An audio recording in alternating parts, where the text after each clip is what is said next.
শুরু হলো ঢাকা আন্তর্জাতিক বাণিজ্য মেলার ৩০তম আসর। সকালে পূর্বাচলে মেলার উদ্বোধন করেন বাণিজ্য উপদেষ্টা শেখ বশিরউদ্দিন।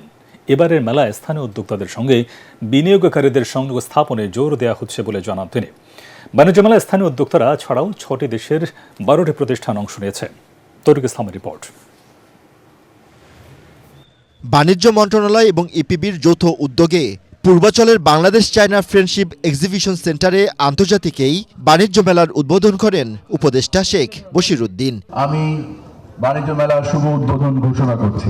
এবারের মেলায় অংশ নিয়েছে মোট ৩২৭টি প্যাভিলিয়ন, যা গেল বছরের চেয়ে কম। উদ্বোধন অনুষ্ঠানে বাণিজ্যিক উপদেষ্টা জানান, এই মেলার প্রধান লক্ষ্য দেশীয় পণ্যের আন্তর্জাতিক বাজার সম্প্রসারণ। এর ফলে বিশ্বে বাংলাদেশের ব্র্যান্ড ইমেজ বাড়বে বলে আশা উপদেষ্টার।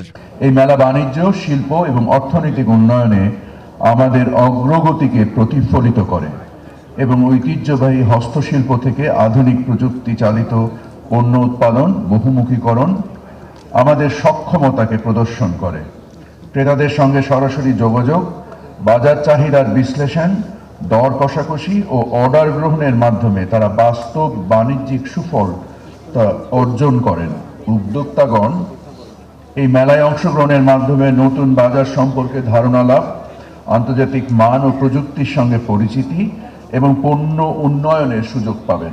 উদ্বোধনী দিনে মেলা ঘুরে দেখতে সকাল থেকেই ভিড় জমান দর্শনার্থীরা। এবার হচ্ছে ফ্রিতে ভালোভাবেই ঢুকতে পেরেছি, তো এবার অনেক ভালোই লাগছে যে এত মানুষের এত ভিড় নেই, ভালোই লাগলো আর কি। আজকে ফার্স্ট টাইম, সো খুব ভালো লাগতেছে। আয়োজন খুবই সুন্দর, এই জন্য খুব ভালো লাগতেছে। নিয়ে আসছেন, এটা একটু জানাবেন। বিসমিল্লাহির রহমানির রহিম। ৩০তম ঢাকা আন্তর্জাতিক বাণিজ্য মেলা আমরা আজকে প্রথম দিনে আসলাম, খুবই আমাদের ভালো লাগলো এবং আমাদের যেহেতু রূপগঞ্জে এটা আমাদের গর্বের বিষয়, আমরা চাই এটা আরও ডেভেলপ হোক। প্রতিদিন সকাল ৯টা থেকে রাত ৯টা পর্যন্ত চলবে মাসব্যাপী বাণিজ্য মেলা। তরিক ইসলাম, এটিএন বাংলা, ঢাকা।